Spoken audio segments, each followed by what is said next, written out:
Amonkhet Remastered has hit Arena, and with it a huge slew of new cards, one of which is Collected Company. I want to go over the best ways that I think that we could brew around Collected Company and see if we can find the best deck with it in Historic, and the video starts right now.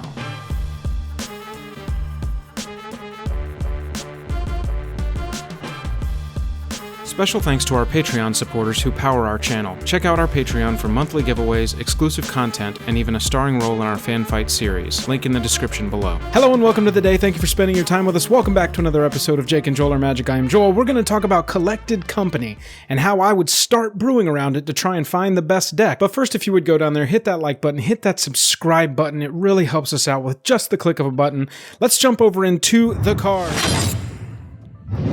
We've got Collected Company here, 1 green, 3 other, instant speed. Look at the top 6 cards of your library, put up to 2 creature cards with converted mana cost 3 or less from among them onto the battlefield.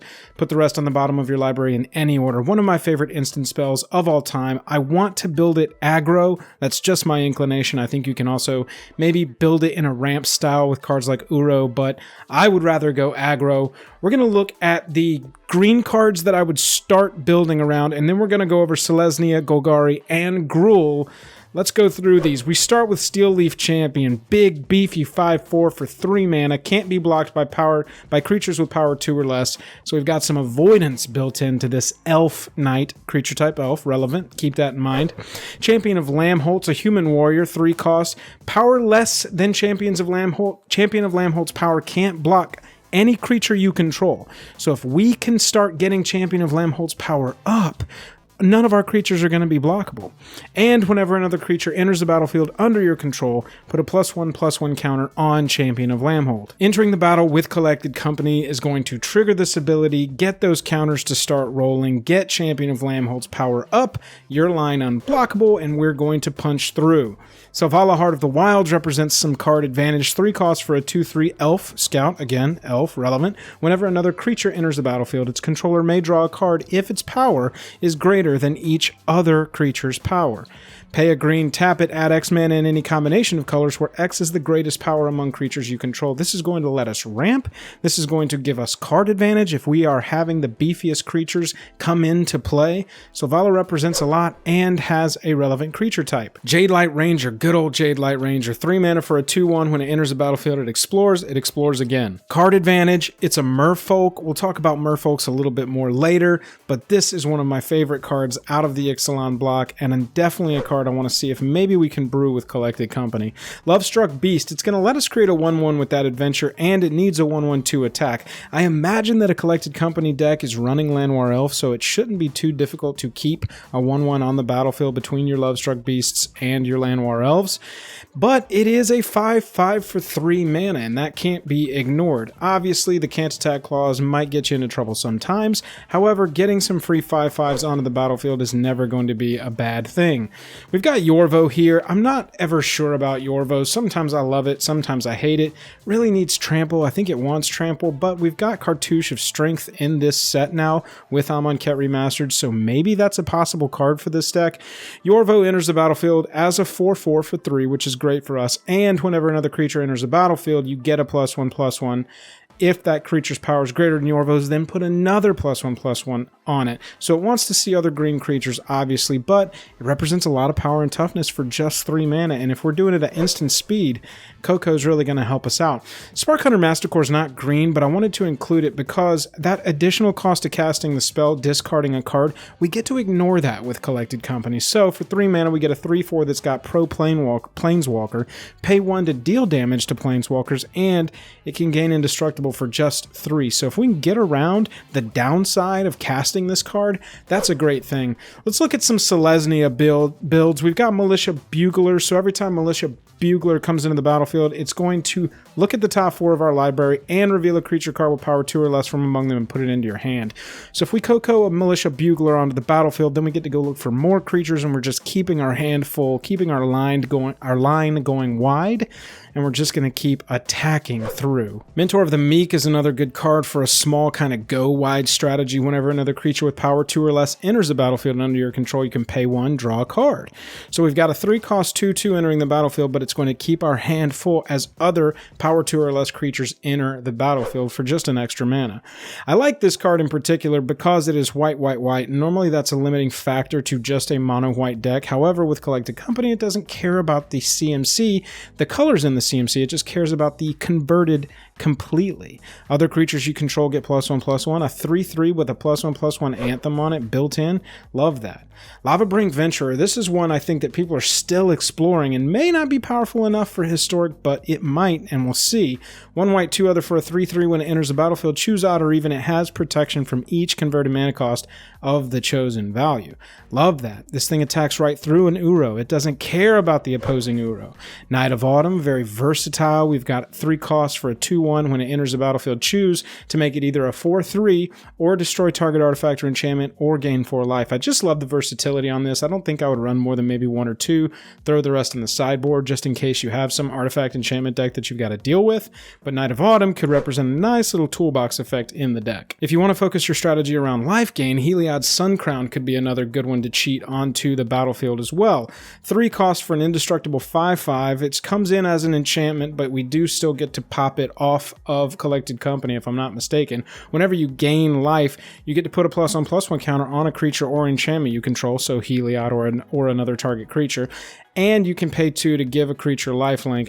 This is a staple of the life gain deck. We get to cheat it onto the battlefield here, and if you want to focus your Selesnya Collected Company deck around life gain, I would say it's an auto include. Here's another one that's got a fairly restrictive mana cost, but if we're cheating it on, it doesn't care. It's also going to go in the life gain deck. Linden, whenever a white creature you control attacks, you gain a life. Obviously, that makes a lot of sense. Now, Big Daddy Reggie. I think this is one of my favorite first builds I'm going to do with Collected Company, is going to be trying to cheat our big 7/6 zombie dinosaurs onto the battlefield. Don't really care about the beginning of the upkeep thing. If we can get 2 of these with 1 Collected Company, that's going to be nuts. But we'll just take 1. A cheated Rotting Regisaur onto the battlefield with whatever else we're attacking with. I love that. And if you go with a Jund ability, a Jund style build with Embercleave in it, your Regisaur is coming out of the woodwork to swing for a huge attack out of nowhere. Hunted Nightmare I really like because it's a 4/5 with Menace for just 3 mana. Obviously they get to put a death touch counter on a creature they control, so maybe this is a sideboard card, maybe it sides out against another big creature matchup, but against a ramp matchup or some kind of control matchup, this is a great card because they're not going to be able to put that death touch counter on anything that matters. I like Midnight Reaper because it represents card advantage. If it or any of your other creatures die, you lose a life, it deals a damage to you, and you get to draw a card, so you get some insurance for your stuff dying. Hypnotic Spectre, I don't know if this is actually good enough to play in Historic or maybe even in an aggro deck. However, it's a pet card of mine. It's been around for a long time. I loved it back in the day. 3 for a 2/2 flyer. When it deals damage, they discard a card at random. I love that. I think that I would at least give it a shot. This would probably be one of the ones I cut first, but it could also play really well. This is another one. Phyrexian Rager. It comes into the battlefield, draws a card, you lose a life. If you just need like creatures to enter the battlefield and get you more cards, I think there are probably better ways to do this. We saw one with Midnight Reaper, but Phyrexian Rager could represent some card advantage. It's probably, again, not good enough for Historic, but it's one that I would be interested in brewing around. Now, we've got Gruel. I think Gruel is one of the places where this might make the most sense. There's some really heavy hitters in Gruel colors that Collected Company could find. Gruel Spellbreaker, this one's been around in the Gruel deck, Historic and Standard for a while. 3 costs 3/3 with Riot, so normally it comes in as a 4/4, but it can haste if you just need to get that last bit of damage across. You and it have hexproof on your turn, and it's got trample, so it's got everything that a Gruel deck wants. Chain Whirler is great. This is another one that's got 3 of the same color mana symbol in its CMC, so Collected Company might help us cast these, but you want to make sure that you're going to be able to cast them even without CoCo. Red for a 3/3 first striker that comes in and deals a damage to each opponent and each creature and planeswalker they control. This is just a bomb card. I think it's always going to be great in Historic. It features in the mono red deck, but it would be a great 3-cost creature for CoCo to find. Legion Warboss is up next. This one does best against like slower control-y decks. If you can stick this and then the next turn you're swinging and you're creating tokens and it's mentoring up your tokens and you're just going wide until they can answer it, this could be a very brutal sideboard card or maybe even a main deck card against a more dirtily rampy kind of, you know, slower strategy. I would definitely run Legion Warboss for that. With all the life gain that we even talked about, but all the life gain running around rampant in Historic right now, Rampaging Ferocidon is an excellent 3-cost creature to go and find. 3/3 with Menace, players can't gain life. That's the bit of text that we really care about on this card. And whenever another creature enters the battlefield, it deals 1 damage to that creature's controller. Possibly against goblins. They always have a lot of goblins entering the battlefield. They could take some residual damage, especially if we're punching in early and getting some damage across early. This could be a good one for it to find. It could also be a really good sideboard against the life gain decks or against the Boggles deck that also has some residual life gain built into it.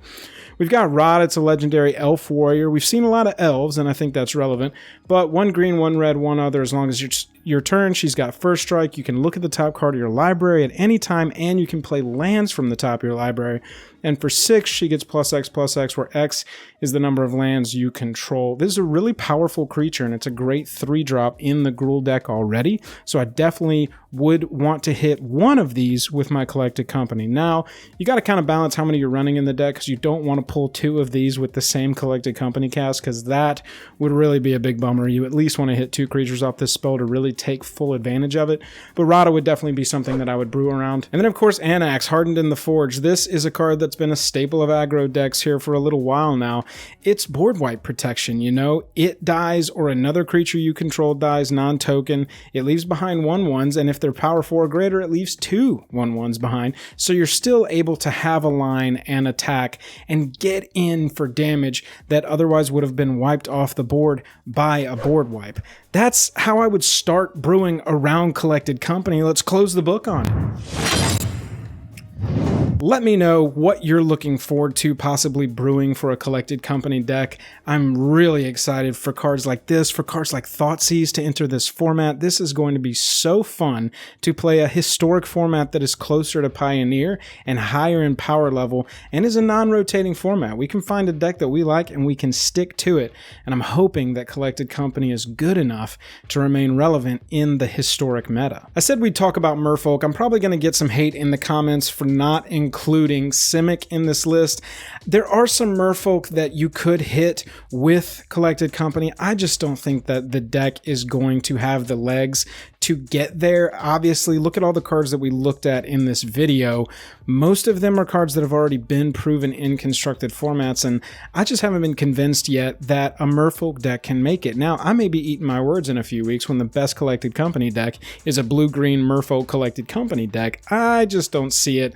Let me know in the comments if you disagree with me. On your way out, hit that like button, hit that subscribe button if you want to see more videos like this. We don't cover a lot of historic, but I think I'm about to start because this is a format that I am very excited to play. If you want to support us further, we have a Patreon. Go and check it out. Link is down in the description below. I'm tapped out. I'll catch you later.